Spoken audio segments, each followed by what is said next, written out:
Olá! Este Fora da Política Não Há Salvação acontece numa semana super movimentada, uma semana em que nós tivemos desde o aprofundamento do casamento, namoro, essas metáforas todas matrimoniais, sexuais, afetivas que o presidente Bolsonaro gosta de usar, enfim, nesse contubérnio, podemos assim dizer, entre o Centrão e o governo Bolsonaro, com a ida do Ciro Nogueira, presidente do Progressistas, o PP, né, com 2 P's, não vamos confundir com outro partido de som parecido, né, mas enfim, do Ciro Nogueira para a Casa Civil, desalojando, né, o general Luiz Eduardo Ramos, que era até então o general na Casa Civil, um militar na Casa Civil, por mais paradoxal que isso possa parecer. Isso, de alguma maneira, sinaliza o seguinte, que o governo está de vez consumando essa relação com o Centrão. O que não quer dizer que os militares estejam fora, né? Isso que eu particularmente gosto de chamar de um pacto militar fisiológico, né? Essa mistura entre militarismo e fisiologismo do Centrão, isso está ainda presente nesse governo, mesmo com os militares, nessa hora agora, perdendo um pouco de espaço. Perdendo, digamos, um lugar central na máquina pública, que é a Casa Civil, que coordena as atividades do governo, ainda mais com uma figura que é presidente de partido, acho que é importante ressaltar isso, que é um dos próceres aí do Centrão no Congresso Nacional, no Senado, é um daqueles que compõem ali a bancada de defesa do governo Bolsonaro na CPI da Covid, ainda que permaneça a maior parte do tempo meio na moita, meio calado, às vezes nem aparece nas sessões da CPI, mas agora, enfim, vai pro governo. E é bom dizer, né, o Ciro Nogueira, que há algum tempo atrás, ainda às vésperas da eleição presidencial de 2018, quando ele apoiou Lula e depois Fernando Haddad, disse que Bolsonaro era fascista, né, e agora vai ser lá o chefe da Casa Civil do fascista, segundo as suas próprias palavras, mas o presidente Bolsonaro, que diz que inclusive nasceu no Centrão, tem origem aí, que Centrão é um termo pejorativo para se referir a esses partidos dos quais ele próprio sempre foi parte, né? O partido no qual ele mais tempo esteve lá foi o Progressistas, que foi mudando de nome ao longo do tempo, mas enfim, sempre foi o mesmo partido, sempre manteve o mesmo número de urna, inclusive, número 11, talvez esse seja um bom guia para a gente perceber por quantos partidos realmente Bolsonaro passou, e a gente vai ver que ele ficou mais tempo mesmo, foi no Progressistas, mas enfim, o Bolsonaro falou que sempre foi Centrão, que não tem nada demais, de modo que aquela cantoria do general Heleno, dizendo que se gritar pega Centrão não fica um, meu irmão, pelo jeito, isso são águas passadas, assim como o fascismo do Bolsonaro são águas passadas, enfim, assim como o Lula, melhor presidente que o país já teve também, segundo Ciro Nogueira, tudo isso são águas passadas, pelo menos até a próxima eleição, né? A gente sabe que o Centrão ninguém compra, só aluga. Mas enfim, para tentar entender essa imensa confusão, que acontece também quando o general Braga Neto ameaça, né? Quer dizer, vem à tona essa ameaça que ele desferiu contra as instituições democráticas, dizendo que ou o capricho presidencial e, pelo jeito, militarista também, do voto impresso e auditável, que na realidade significa pura e simplesmente voto impresso, porque ele já é auditável hoje. Se isso não for aprovado, não tem eleição. Isso veio a público, vazou. Ele soltou uma nota um tanto quanto a nota, né, que quando tentou ler, inclusive teve uma imensa dificuldade de ler. Parece que os membros desse governo têm uma certa dificuldade com a prática da leitura, sobretudo quando ela tem que ser transformada em fala. Mas enfim, o general Braga Neto disse que na realidade não usa intermediários, que ele fala diretamente, mas não chegou exatamente a negar que tenha desferido essa ameaça, né? As respostas também do presidente da Câmara foram ali um tanto quanto ambíguas. O fato é, talvez tenha ficado feio, mais uma vez, para os militares, esse tipo de ameaça desferida contra a democracia. Em suma, no meio dessa barafunda, para a gente tentar discutir um pouco esse tema, temos aqui um convidado que já esteve outras 2 vezes aqui no Fora da Política Não Há Salvação, que é o meu amigo, meu colega lá da Fundação Getúlio Vargas, Fernando Abruzzo, né, que é professor do Departamento de Gestão Pública, cientista político, tem feito aí pesquisas na área da educação, de políticas na área de educação, é do Conselho do Todos pela Educação, é também colunista do jornal Valor Econômico, enfim. Fernando vai hoje aqui discutir conosco essas questões todas, né? Tudo isso que envolve a confusão do governo. Então, dito isso tudo, eu dou as boas-vindas ao Fernando e começo com uma pergunta. Fernando, explica um pouco pra gente, afinal de contas, é mais Centrão ou é mais golpe de Estado? Em que lugar que a gente está nessa conjuntura confusa? Tudo bom, Cláudio? Bom, eu acho que esse casamento entre o Centrão e o golpismo porque de um lado o presidente namora com o Centrão, dando não só os anéis, mas os dedos, né? A Casa Civil já é o dedo, já não são mais os anéis. De outro, continua com o discurso autoritário, dizer, o presidente dizendo que as eleições não são limpas, seus correligionários bolsonaristas tirando foto com deputados da extrema-direita alemã, nazistas. O Bolsonaro está namorando com nazistas. Aliança para a Alemanha, né? A Aliança para a Alemanha, que obviamente é uma coisa que remete à década de 30 e ao Partido Nacional Socialista Alemão. E o general Braga Neto fazendo essa ameaça a parlamentares do Centrão de que se não houver voto impresso não tem eleição. Esse casamento estranho entre golpismo e Centrão, para mim, no fundo, significa três coisas. Primeiro, o governo está mais fraco, está tendo que entregar coisas que não gostaria de entregar, inclusive o ministro Paulo Guedes está entregando coisas que não gostaria de entregar.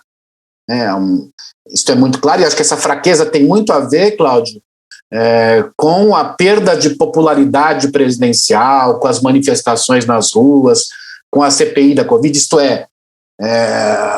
perdeu-se grande parte da proteção que o Bolsonaro tinha até então, e portanto hoje ele é um presidente política e eleitoralmente mais fraco.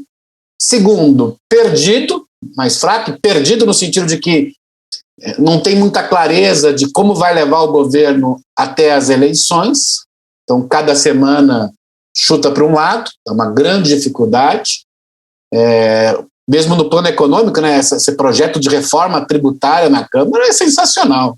Cada dia tem uma história. Assim, na verdade, eles não tinham projeto de reforma tributária. Eles entregaram alguma coisa e o que vier, veio. Então, assim, é um governo que não tem um projeto para o país. No caso da educação, o ministro da Educação, o ano passado inteiro, disse que o problema da pandemia era dos governos estaduais e municipais. De repente, sem que ninguém o conhecesse, ele aparece em rede nacional de televisão e diz que o Ministério da Educação quer que as escolas voltem. Ainda bem que nós descobrimos que ele é o ministro da Educação. Fazia tempo que ele não aparecia. Então, assim, é um governo perdido. E terceiro, mas perigoso. Perigoso num duplo sentido.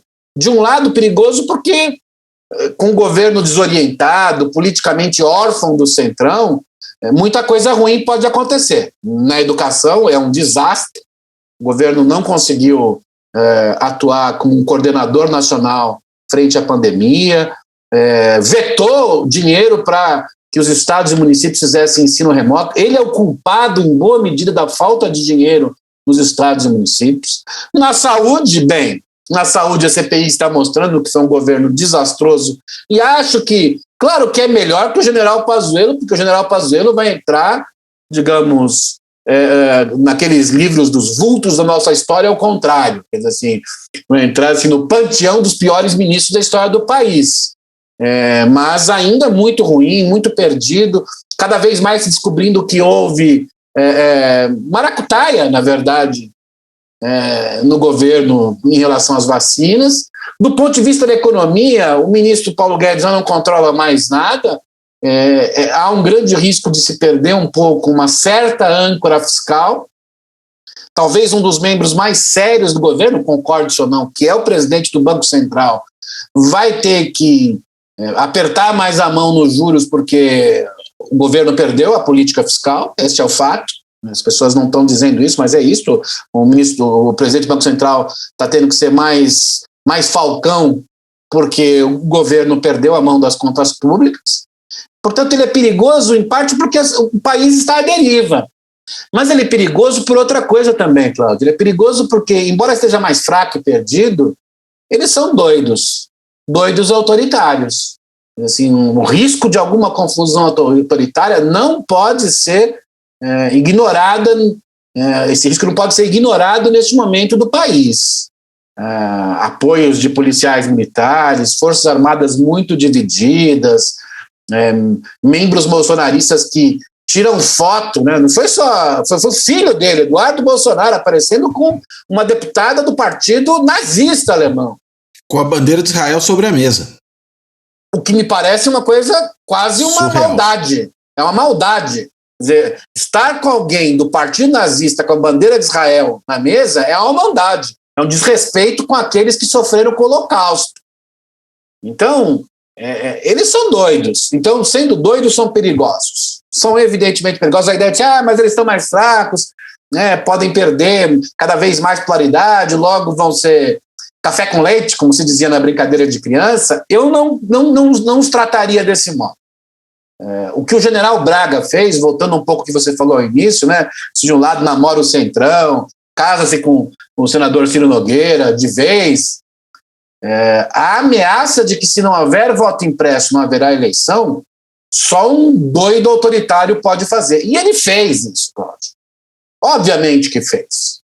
E quem contou a história foi o próprio Centrão. Portanto, nesse processo todo, né, não só o governo está mais fraco, mas os militares que apostaram no governo, não vou nem dizer os militares, mas os militares que apostaram no governo, e aí por tabela os militares, enfraqueceram-se muito, né?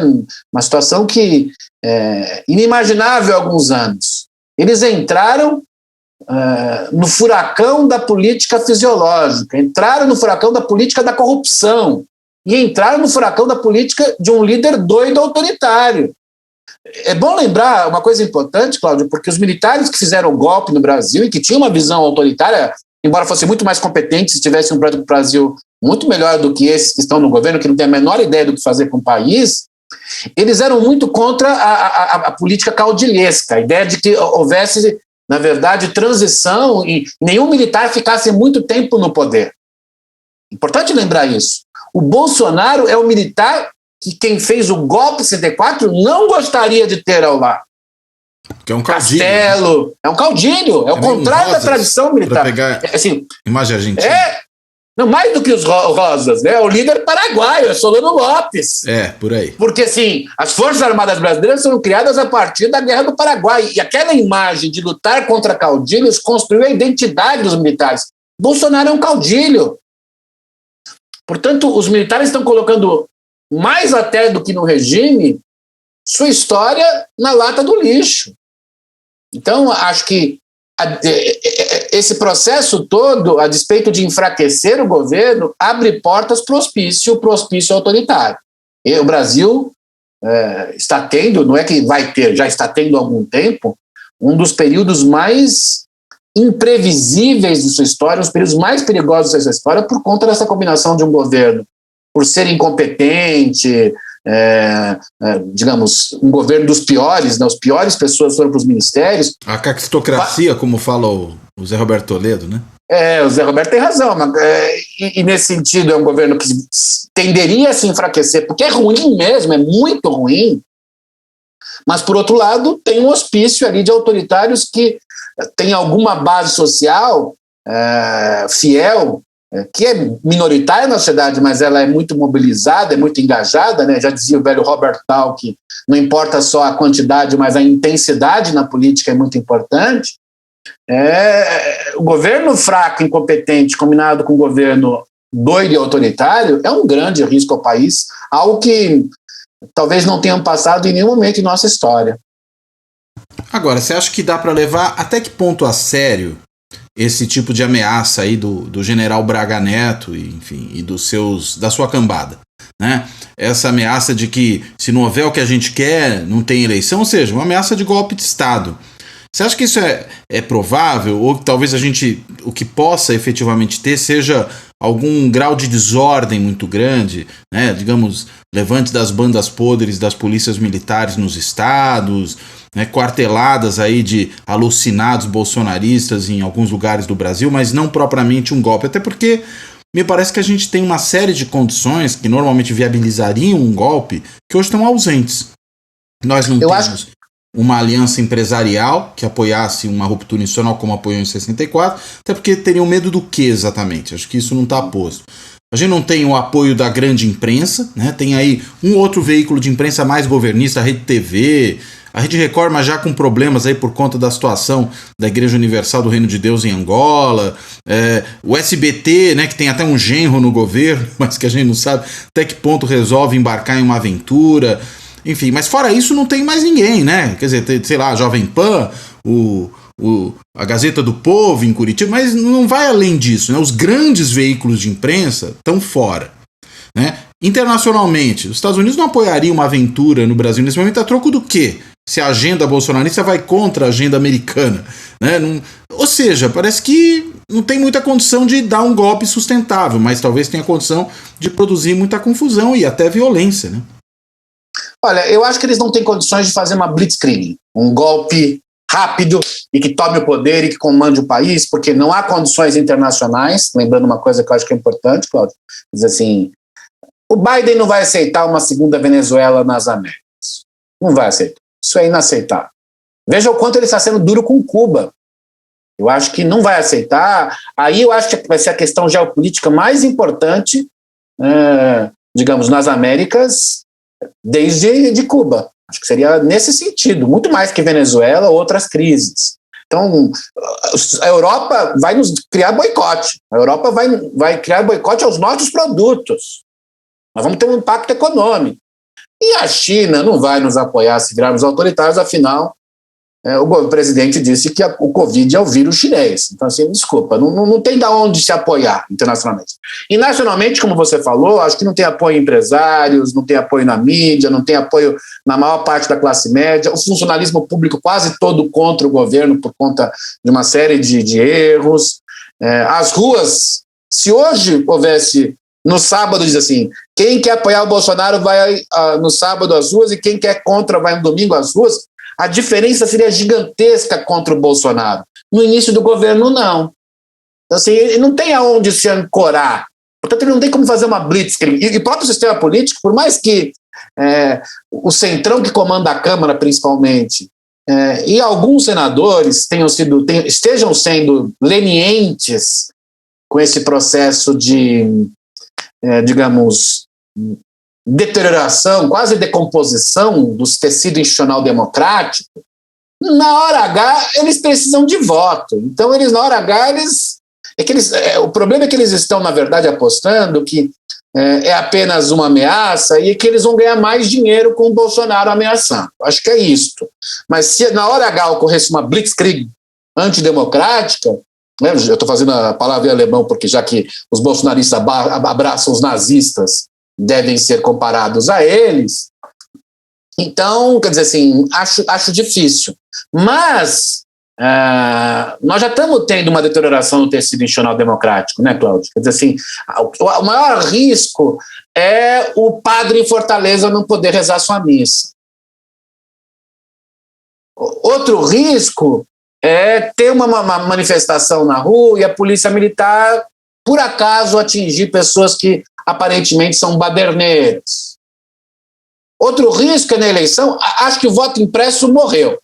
Já escrevi isso há 3 semanas, já morreu faz um certo tempo, porque o Centrão e os partidos perceberam que aquilo era uma forma de fragilizar os partidos. Não, mais do que tudo era isso. Então, o que pode ocorrer na eleição é atos terroristas. Nunca se esqueça, Cláudio, que esse grupo que está no poder, incluindo os militares que apoiam o Bolsonaro, são os derrotados de Geisel. Sempre digo isso. São os que estavam com Silvio Frota. O general Heleno era ajudante de ordem do Silvio Frota. São os que apoiaram o atentado à bomba no Rio Centro. E não se pode esquecer que Bolsonaro, digamos, era para ter sido expulso da corporação militar, não foi, houve um acordo, mas o que levou a isso não foi seu artigo na revista Veja pedindo maiores salários. Foi a descoberta de um plano de um ato terrorista. Portanto, eu não duvido que eles façam atos terroristas fragmentados, eles próprios ou seus malucos que seguem o bolsonarismo.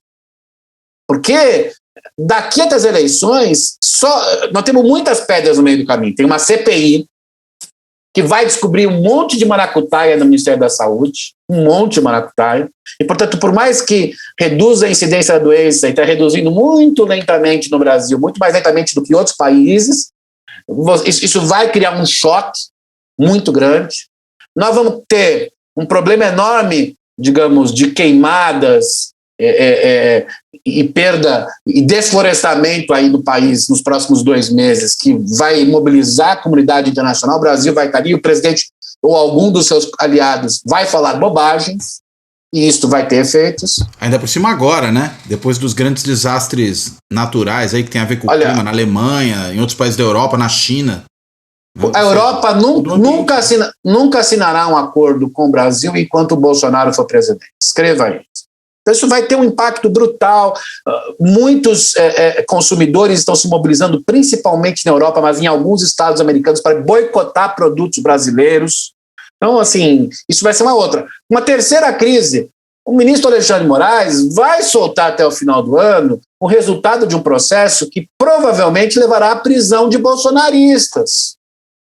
Não sei se chega aos filhos do Bolsonaro, mas se chegar aos bolsonaristas, digamos, alguns bolsonaristas raiz, até alguns empresários bolsonaristas raiz, isso vai ter impacto na lógica na lógica de guerrilha. Ele segue o Carl Schmitt não só na teoria clássica do amigo-inimigo, mas na última teoria do Carl Schmitt, que o Carl Schmitt apoiava a teoria da guerrilha, né, que é fazer essa coisa fragmentada, tipo com redes sociais, com policiais militares, né, boicotando eventos. Né? Então, assim, isso vai atingir um grupo que organiza a guerrilha bolsonarista.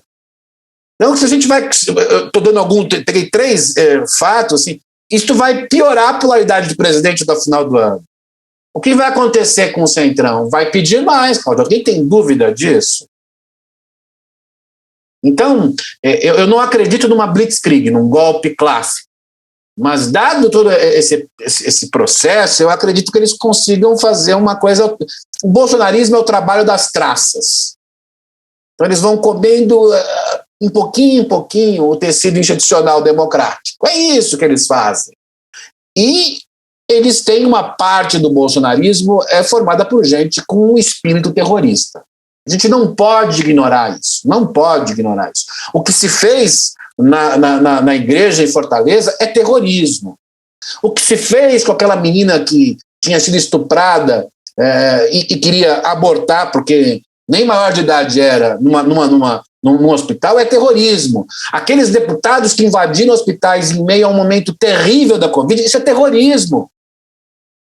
Então esse pessoal, e quando fazem a ameaça do voto impresso, eles fazem com terrorismo. Leia as redes sociais bolsonaristas nos dias que estamos agora. É tudo terrorismo.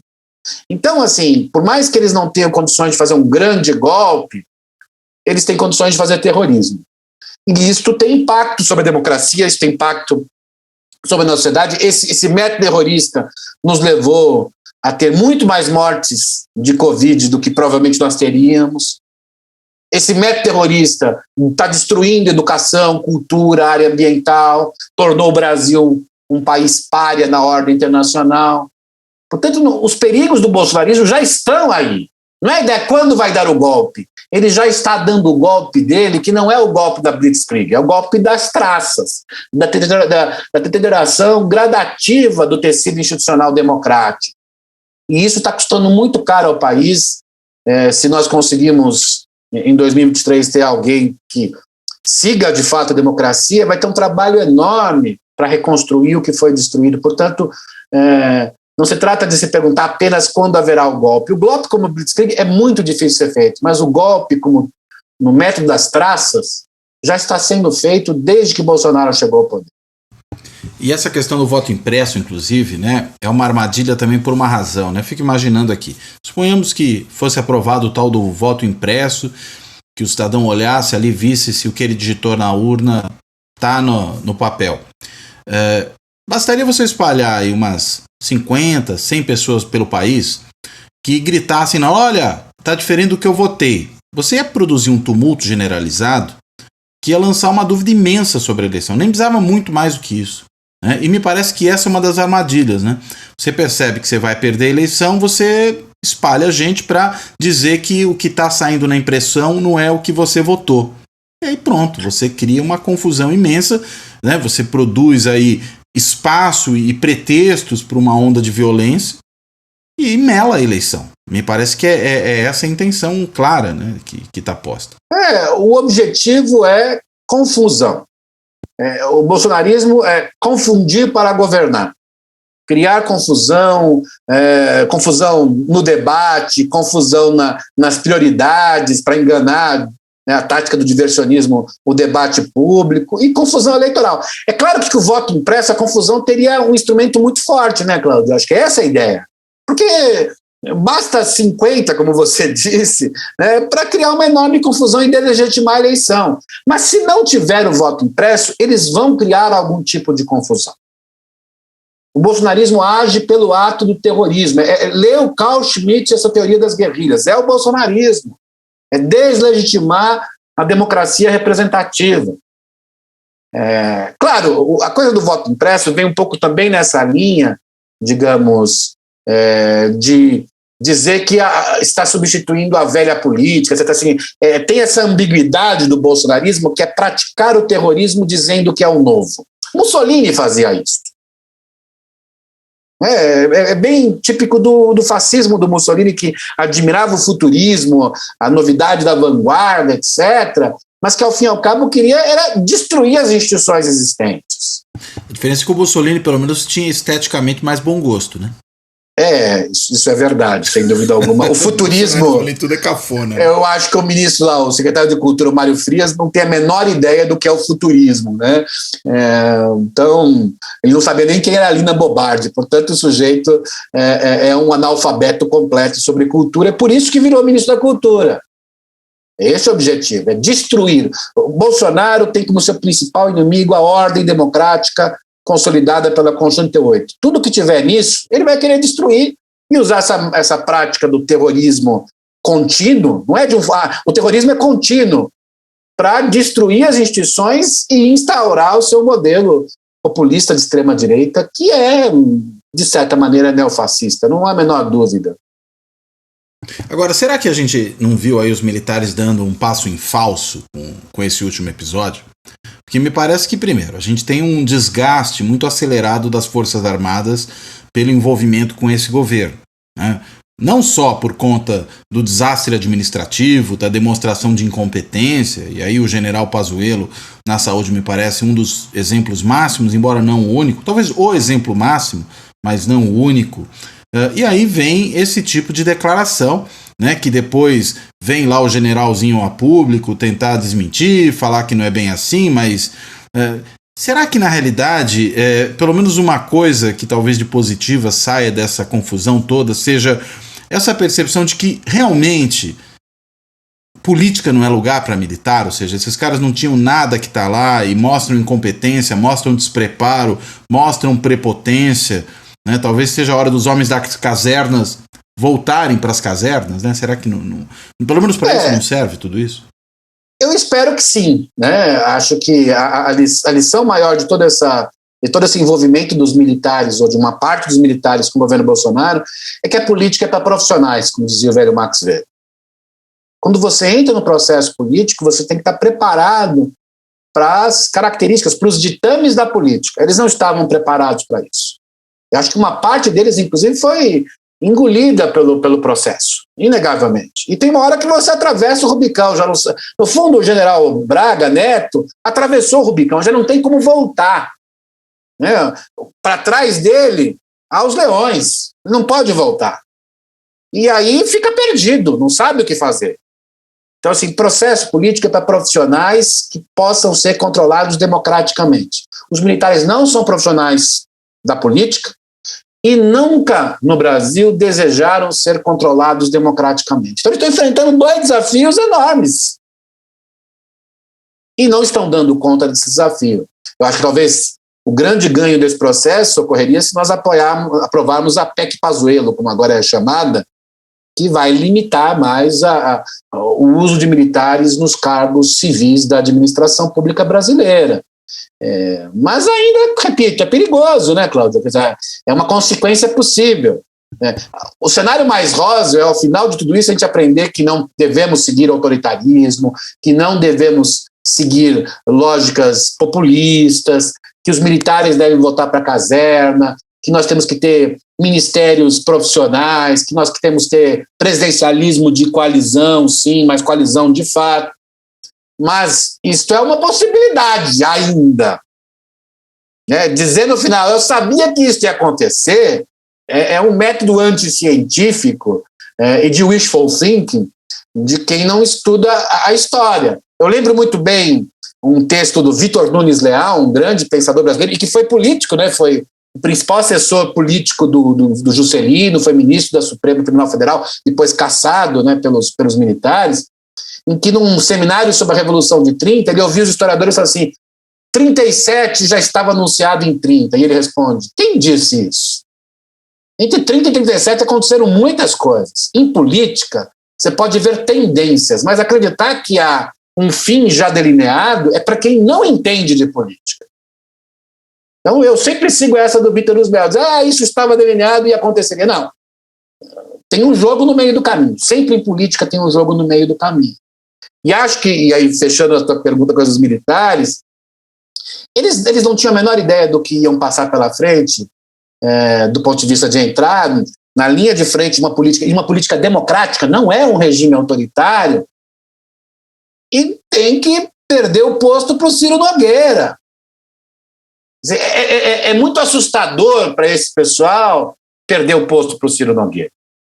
Porque, como disse o general Heleno, se gritar pega centrão, não fica um, meu irmão. E agora? O que ele vai dizer? Então, assim, eu acho que os militares não perceberam que do outro lado tem gente muito profissional, muito mais profissional na política do que eles, e que, de um modo ou de outro, gostemos ou não deles, passam pelo menos de 4 em 4 anos pelo lastro do voto, pela democracia. Então, eles sabem o que significa democracia, mais do que os militares. E por isso, obviamente, o Centrão está jogando, está esticando a corda o máximo possível, dizendo, olha, o ano que vem tem eleições. Disso nós conhecemos. E os militares, no fundo, sonhavam com o voto impresso porque eles não querem eleições. É este o ponto.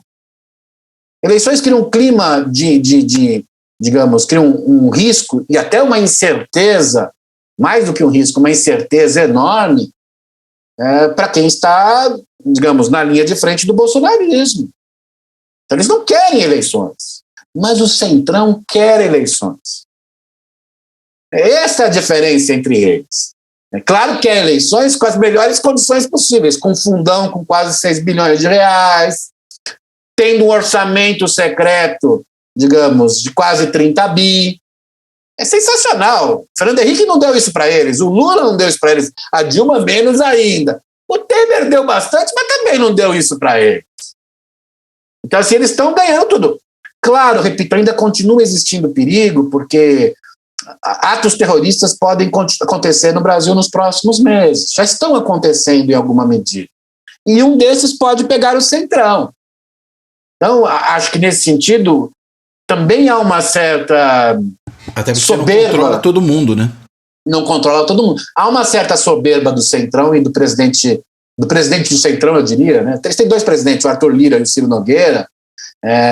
Os 2 presidentes têm uma certa soberba, eles estão confiando muito no taco deles, na capacidade profissional deles de conhecer o assunto, mas existe de fato perigo, eles precisam ter cuidado, e acho que eles têm percebido que nem sempre é fácil navegar por esses mares. Então, há momentos em que eles... Vejam, vou lembrar o Ciro Nogueira. O Ciro Nogueira desapareceu da CPI da Covid, Cláudio. Uhum. Deixou lá o senador Reis lá falando as bobagens da cloroquina, mas ele desapareceu. Ninguém percebeu isso? O deputado todo mundo, Arthur... isso foi bastante comentado, né? E ele que ganha o cargo da Casa Civil, e não o senador da cloroquina. Que é interessante pensar. E justamente na hora que o presidente se vê, talvez, na necessidade de vetar o fundão, o fundaço, podemos assim chamá-lo, né? Talvez melhor chamar alguém do Centrão para tentar fazer esse meio do campo aí, né? Porque realmente 6 bi é demasiado, né?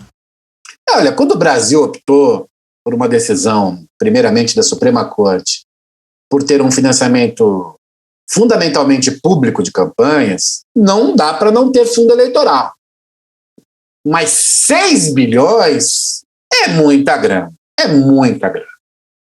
Agora, isso está num espírito também, Cláudio, digamos, quando não tem executivo organizando as relações entre executivo e legislativo, fica um jogo de velho oeste também no Congresso. Predação. É predação. Vou dar um exemplo, não vou dar o fundão. As tais reformas políticas no Congresso. Aquilo é a xepa. Quer dizer, eles estão propondo milhões de coisas um pouco para testar o sistema político. Na verdade, o Arthur Lira se esconde nesse manto de reformismo, aí não é só reforma política, são várias, para ganhar um certo lastro junto ao mercado, à sociedade. Olha, eu não sou o Bolsonaro, mas que, no fundo, como eles não têm uma agenda claramente definida de modernização do país, o Arthur Lira tem poder porque faz tudo muito rápido e escondido, o poder dele deriva muito de fazer tudo muito rápido e escondido. Esses projetos são de má qualidade, porque para serem de boa qualidade precisam ser escrutinados publicamente, demora muito tempo. Essa discussão da reforma administrativa no Congresso é uma vergonha em certa medida, porque eu acompanhei a reforma administrativa que o Bresser fez. Você gasta muito tempo para discutir. Eles estão querendo fazer a toque de caixa, com gente que não conhece o assunto nem do lado legislativo, nem do lado executivo. Vai dar errado, não tem a menor dúvida, não há a menor chance de dar certo. E no caso dessas reformas políticas, até escrevi no Valor essa semana, é soluções em busca de problemas. Então eles vão inventando coisas sem o menor lastro técnico, sem discutir com a sociedade, fazendo rapidamente de forma escondida. Para quê? Para dar esse manto de reformismo e, ao mesmo tempo, o presidente da casa dar a impressão a vários deputados que eles têm o poder. Veja, o Arthur Lira não só distribui dinheiro a deputados, distribui poder na Câmara. E isso tem agradado a um conjunto grande de deputados. Só que tudo isso, na verdade, enfraquece ainda mais a democracia brasileira. Porque eu acho que a reforma política, as principais loucuras não seriam aprovadas de modo nenhum por causa do Senado. O Senado é uma casa que hoje digamos... esse tipo de coisa, como distritão e coisas que tais, né? É a casa revisora digamos, não só federativa, mas hoje ela é a casa revisora das maluquices do casamento entre bolsonarismo e centrão. É isso, ela é a casa revisora das maluquices do casamento entre bolsonarismo e centrão. Já fez isso várias vezes, não agora, desde 2019. Mas isso cria um poder para o deputado Arthur Lira. Cria uma confusão, e nisso o bolsonarismo aposta sempre. Porque aí os cientistas políticos, a mídia, ficam lá discutindo distritão, discutindo prestação de conta dos partidos, enquanto o país não consegue dar conta dos problemas da saúde, educação, do meio ambiente, economicamente desorganizado, completamente desorganizado. Essa inflação, eu diria que é a inflação da desorganização da política econômica. Acho que é isso que explica boa parte dessa inflação. O governo perdido. Então, ter essas loucuras na Câmara também ajuda o bolsonarismo. Nesse sentido, esse casamento entre o centrão e o bolsonarismo tem maior força neste momento para o centrão, tem a ver com uma certa fraqueza com o bolsonarismo, mas também é um casamento de conveniência. O bolsonarismo também se apoia nisso, não só para evitar o impeachment, que é o ponto central deste casamento, é o impeachment.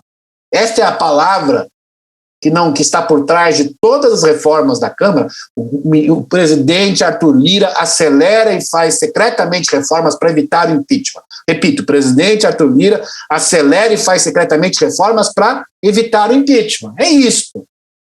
Mas tem não só a conveniência do impeachment, mas tem a conveniência de criar um bando de coisas para que a imprensa continue discutindo, a opinião pública fique brava com o fundão, né, Cláudio? E o presidente fica lá na posição ali dele, dizendo, não tem nada a ver com isso. Como não tem nada a ver? Os deputados bolsonaristas, seus filhos votaram no fundão. Mas ele cria essa imagem. Então tem uma conveniência. Só que, como esse casamento está cada vez dando mais poder ao centrão, o Bolsonaro foi obrigado nessa semana a dizer que ele é o centrão. Acho que é um passo muito arriscado ao Bolsonaro. Muito arriscado. Porque isso eleitoralmente é desastroso. Poxa, mas o Fernando Henrique e o Lula precisaram, governaram com o Centrão, abraçam todos esses parlamentares. O Ciro se deu bem com o Fernando Henrique e com o Lula. Mas é diferente. Nenhum deles se disse que era do Centrão. Acho que agora isso vai ser repetido ad nauseam até a eleição. A classe média urbana já foi embora do Bolsonaro. Já perdeu grande parte da classe média com isso. Então, eu acho que esse casamento tem conveniência, mas tem passos cujos resultados a gente não sabe ainda por completo e que, ao fim e ao cabo, digamos, se eu fosse fazer um cômputo dessa equação, quem perde mais é o bolsonarismo, não o Centrão. Alô. Agora, tem uma questão aí que também me parece uma questão interessante, né? Você falou agora há pouco dos profissionais, dos que não são profissionais da política, quando fala dos militares, a gente sabe que o Centrão só se compõe de profissionais. E existe essa coisa de que quanto mais fraco o governo, num certo sentido melhor para o Centrão, porque mais alto é o preço do aluguel de apoio. Agora, tem uma outra coisa, né? Também, quanto mais caro fica para o Centrão suportar um governo, na medida em que esse governo é um governo tóxico, pode ser que chegue um momento que, por mais caro que você cobre, não vale mais a pena ficar ali. E essa é a hora que o Centrão desembarca. Será que a gente não está caminhando para isso? Eu não quero dizer que isso vai resultar em impeachment, mas talvez isso resulte num desembarque que deixa o Bolsonaro sozinho na eleição.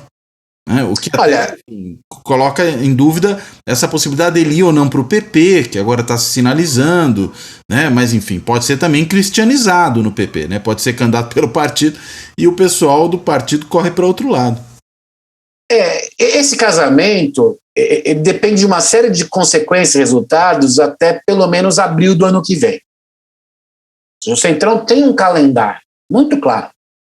Se até abril do ano que vem o presidente tiver com, digamos, intenção de voto abaixo do seu teto é 25%, já não é mais o piso, é o teto. Estiver abaixo disso, o Centrão pode desembarcar de várias maneiras. O Centrão nunca desembarca de uma maneira só, pode desembarcar de várias maneiras. Veja o próprio Ciro Nogueira, vai virar chefe da Casa Civil. Se ele quiser ser candidato a governador, ele tem que se desincompatibilizar em abril. Há várias maneiras de se desincompatibilizar. Uma delas é se desincompatibilizar dizendo sou candidato do bolsonarismo, outra é eu tentei arrumar e não deu certo e apoio o Lula para a eleição presidencial. Não duvidem disso. Outra é ele perceber que o governo foi para o buraco, mas que ele tem algum poder ainda ali, digamos, de barganha clientelista, e fica até o final do governo, não concorre mais, porque sabe que o candidato apoiado por Lula no Piauí, onde o Lula tem mais de 60% das preferências eleitorais, vai ganhar. E aí, como brincou um parlamentar do próprio Centrão essa semana, ele já faz a transição para o governo Lula, quem sabe continua como chefe da Casa Civil. Então, assim, o Centrão tem vários caminhos aí. Mas você tem toda a razão, eles têm um prazo, até abril. Até abril, porque tem um processo de desincompatibilização, eles vão ver muita coisa, né? A gente tem o PP, mas tem o PL, mas tem o PSD. O PSD já desembarcou, pelo jeito. Já completamente. Aliás, eu não acredito, soltaram, isso aí claramente foi colocado pelo PP. Nesse momento o PP está com grande poder no processo político, a ideia de que haveria uma fusão entre PP, PSL e DEM, não há a menor chance disso ocorrer. O PSL vai ter muito dinheiro do fundão. O presidente do PSL não vai abandonar isso. Ele é um profissional da política, concorde-se ou não com ele. Então ele vai gastar esse dinheiro para o seu partido. O DEM é muito dividido. E a maneira como se organizam os partidos no Brasil, o presidente do partido tem um enorme poder. Nós temos colegas, o Fernando Guarnieri, que estudam isso. E assim, o poder, basta lembrar da família Jefferson, digamos assim, há quantos anos domina o PTB. A Semineto não pode se juntar com o PP, porque é o seguinte, na Bahia, quem estiver com o Bolsonaro perdeu a eleição a governador, a não ser que ele mude de anseio político, mas acho muito difícil. Portanto, isso aí foi plantado, né, pelo PP. Aliás, o PP essa semana só plantou notícias para a alegria dos jornalistas. Né? O senador Ciro Nogueira e o deputado Arthur Lira estão muito bem, digamos, como fontes da imprensa. Mas não há a menor chance de ocorrer isso. E o PSL vai buscar um outro caminho. O PL do Valdemar Costa Neto tem muitos caminhos. Hoje, um dos maiores opositores ao Bolsonaro da Câmara é o vice-presidente da Câmara, que é do PL. Que já foi do PCdoB, né? Outra encarnação. O PL tem muitos outros caminhos. Eu acho até que o próprio PP, por ser muito grande, tem muitas diferenças regionais. Tem alguns lugares do Nordeste que o PP não vai ficar muito longe do lulismo.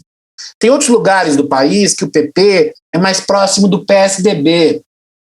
Nós temos, em São Paulo tem um deputado, Fausto Pinato, do PP, que é anti-bolsonarista. Assim, eles assim, não gostam de ter candidato presidencial porque eles apostam em várias... Eles não botam todos os ovos numa mesma cesta.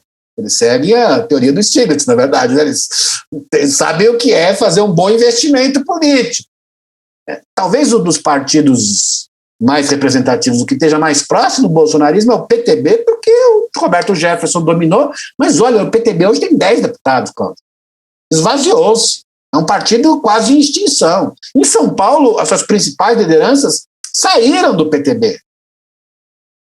Então, assim, a deputada Luísa Canziani, lá no Paraná, está sendo humilhada pelo partido, assim, virou um partido de uma seita política neofascista. O PTB é isso, uma seita política neofascista comandada pelo Roberto Jefferson. Então, assim, isso pode caber. Mas cobre as apostas, né? Exatamente. Está no processo de uma espiral de radicalização, que é uma coisa... Para o Roberto Jefferson, ele já apostou num golpe que em algum momento vai se efetivar. Não tem mais saída. Ele também já atravessou o Rubicão. Então, ali, agora, Bolsonaro no PP vai ter impacto eleitoral para o Bolsonaro.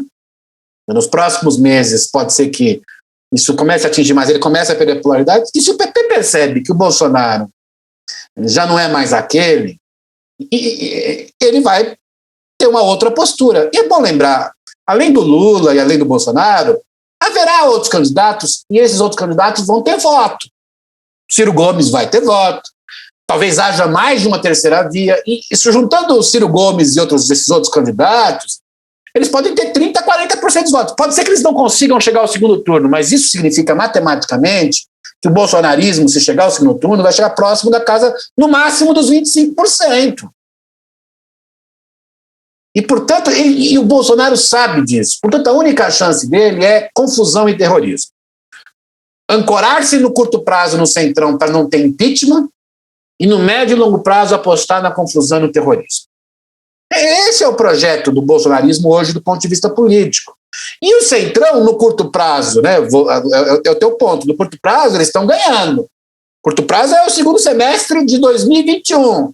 Começa o primeiro semestre de 2022 e eles começam a perceber a perda de popularidade do presidente, surgimento de candidatos de terceira via, confusões regionais, porque não se esqueçam, né, não dá para esquecer, Cláudio, que no plano regional tem candidatos malucos do bolsonarismo. E eles vão bater de frente com os amigos do Ciro Nogueira e do Arthur Lira.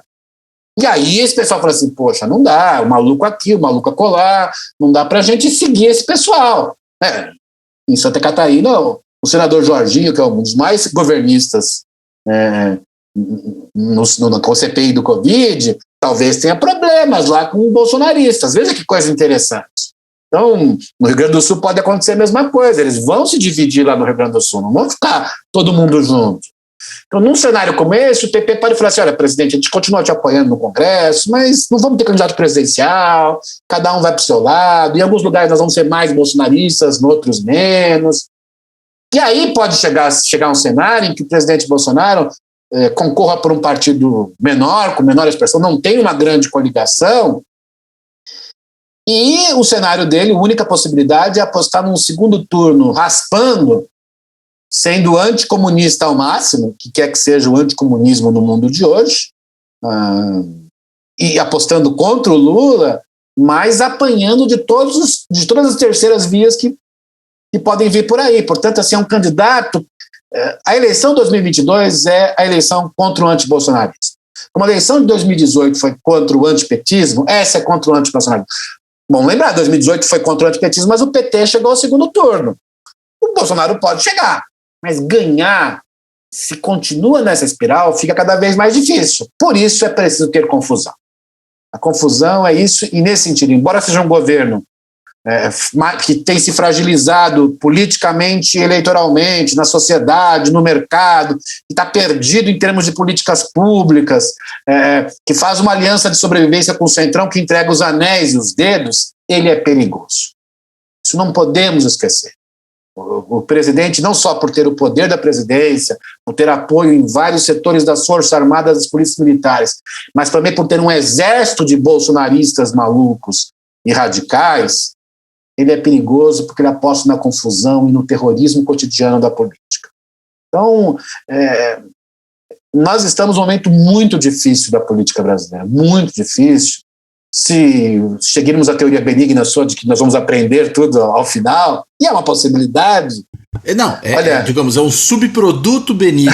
Eu acho que tem muita coisa ruim no meio, mas talvez haja um subproduto benigno aí no meio dessa confusão toda. Eu concordo, mas o custo é muito alto, né, cara? É um custo muito alto. Nós estamos pagando por um custo brutal. E o próximo governo vai ter que ser um governo de reconstrução nacional, né? E o próximo governo só dará certo se for capaz de aliar diferentes. Se não for capaz de aliar diferentes, quem quer que seja eleito, Lula, Ciro, o Bolsonaro, o Dória, o Tasso Gereissati, quem quer que seja, se não conseguir juntar diferentes, o país vai ter uma década que transformará a década de 80 e a década que acabou recentemente em décadas vencidas, não em décadas perdidas, né? Seria uma década pior ainda. Então, assim, o bolsonarismo nos colocou num cenário de desagregação democrática, desagregação das políticas públicas, desagregação das relações cotidianas da sociedade, que era inimaginável. Então, por mais que ele possa estar mais fraco hoje do que esteve quando foi eleito, e a tendência é que se enfraqueça mais, não só é perigoso até a eleição, mas parte do estrago já foi feito. Não há a menor dúvida quanto isso. Então, nós temos que ter essa ideia de que vai ser preciso reconstrução.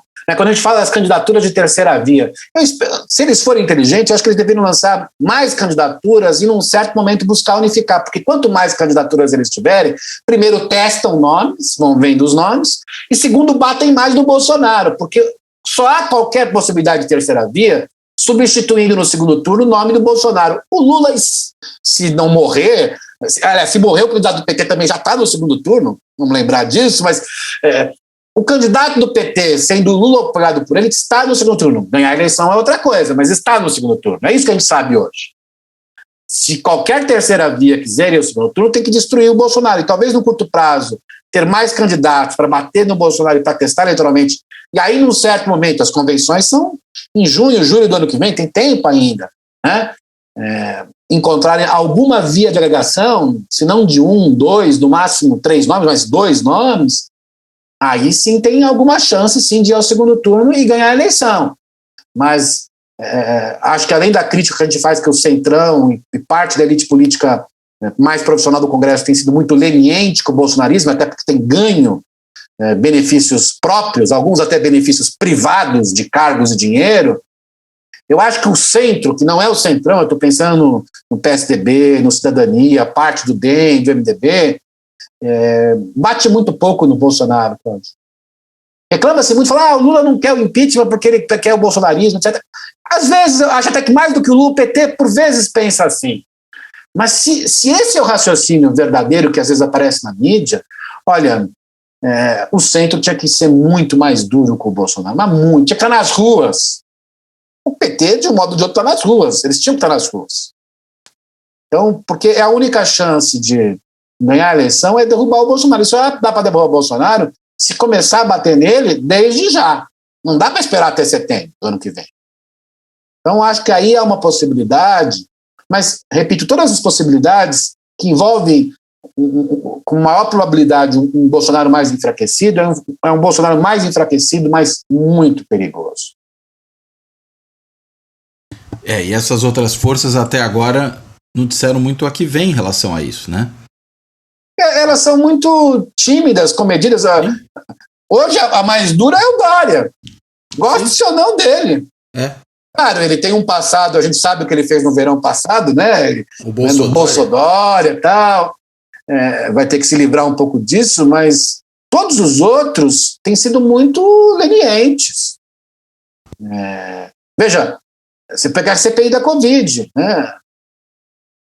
Digamos, quem tem aparecido mais são pessoas que não estão na linha de frente de quem vai definir as candidaturas do centro.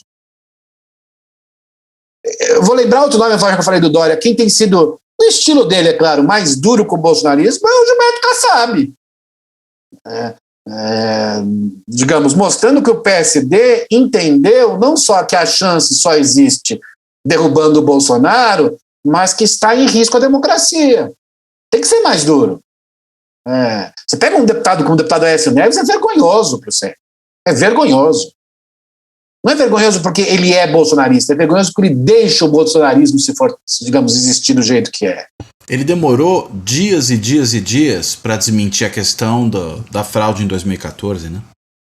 E quando veio a público, veio envergonhado. Né? O Aécio não se recuperou politicamente dos seus traumas recentes desde 2014. Uhum. E ele, de fato, ele é um problema para o PSDB. Me desculpe, ele é um problema para o PSDB. Nisso, o Dória tem razão. Ele é um problema, porque só atrapalha a estratégia. Hoje, o PSDB tinha que estar na linha de frente, nas ruas, batendo no bolsonarismo para disputar com o PT, se assim eu quiser. Mas enquanto não fizer isso, dizer que é contra um e contra outro, é um discurso que pode valer quando você tem 20% das intenções de voto. Quando você tem 4, 5, 6, 7% das intenções de voto, você tem que escolher um. É isso que ensina o conhecimento acumulado de um sistema eleitoral multipartidário. Então, eu acho que não é só o Centrão que é leniente com os arroubos do bolsonarismo. Acho que o Centro teria que ser mais duro do que tem sido nos últimos tempos. Porque o Bolsonaro está se enfraquecendo, está perdido, tudo isso que nós conversamos, mas ele é perigoso. Ele é muito perigoso. Muito bem. Não vou nem falar ótimo, né? Porque não tá ótimo, né? Tá muito complicado. Mas, enfim. Fernando, deixo com você a amarração final e as suas palavras finais para a gente fechar essa conversa. Eu acho que, para terminar, fazendo um pouco a viagem redonda ao início, esse casamento de jacaré com cobra d'água entre o Centrão e o bolsonarismo nesse momento está levando à vitória do Centrão. Mas esse semestre, vai ter vários acontecimentos muito negativos ao bolsonarismo. Vai ter manifestações de rua, crescimento da inflação, CPI da Covid descobrindo coisas novas, e essas coisas vão chegar à própria família Bolsonaro, porque CPI é assim, né? Pega um assunto que leva a outro, é assim mesmo. Vai ter toda essa questão ambiental com possíveis críticas mais fortes, se não boicotes a produtos brasileiros. E vai ter esse processo no TSE. O ministro Alexandre Moraes, digamos, é o ministro que veio da polícia para o STF, é isso. Se eles estão bravos com o Barroso, não tem a menor ideia do que vem pela frente. Vem pela frente é muito pior do que o Barroso. Então, o Barroso é um gentleman, né? O Alexandre Moraes vai mostrar para eles como é que se cuida, de fato, da realpolitik. Com tudo isso, esse próximo semestre é a prova de fogo para o Centrão, para ver o quanto vale a pena ou não esse casamento, o quanto eles podem ganhar e em que momento já não é mais possível ganhar. Eu acho que esse é o cenário político dos próximos 6 meses e paradoxalmente vai significar que de tempos em tempos o bolsonarismo vai dar beijos héteros no Centrão e de tempos em tempos vai criar factoides e radicalismos, abraçar deputada neonazista com a bandeira de Israel, vai fazer atos terroristas ao mesmo tempo. O quanto essas duas coisas convivem e qual o efeito delas nas ruas e nas pesquisas eleitorais, é isso que o termômetro do Centrão vai estar avaliando. Se ele perceber que está caindo muito a polaridade, as ruas estão crescendo, não tem jeito, do mesmo modo que eles sorriam ao entrar, eles sorriam ao sair. Fizeram isso em outros governos, fizeram com a presidente Dilma Rousseff. E aí, se o bolsonarismo, e aí termina aqui, perder o condão do Centrão, do ponto de vista político, é o caminho ladeira abaixo. Mas nunca se sabe o que acontece, né? O nosso amigo Rogério Arantes diz sempre que nunca deixa um cachorro louco completamente sem nenhuma porta aberta, não é isso? Eles vão sentir como cachorro louco sem nenhuma porta aberta e, portanto, haverá riscos às nossas instituições. Muito bem. Bem, Fernando, então te agradeço muitíssimo aí por essa conversa, acho que foi muito interessante. Realmente a nossa situação é muito difícil, né? E espero que a gente chegue melhor em 2022, vamos ver o que acontece. E dito isso, feito esse agradecimento, eu convido quem nos assiste no canal do YouTube, quem ouve o podcast e agora também acompanha o blog do canal na Carta Capital, que fique com a gente, que se inscreva no canal, que assine o podcast, que dê uma lida lá no blog. Até a próxima. Tchau.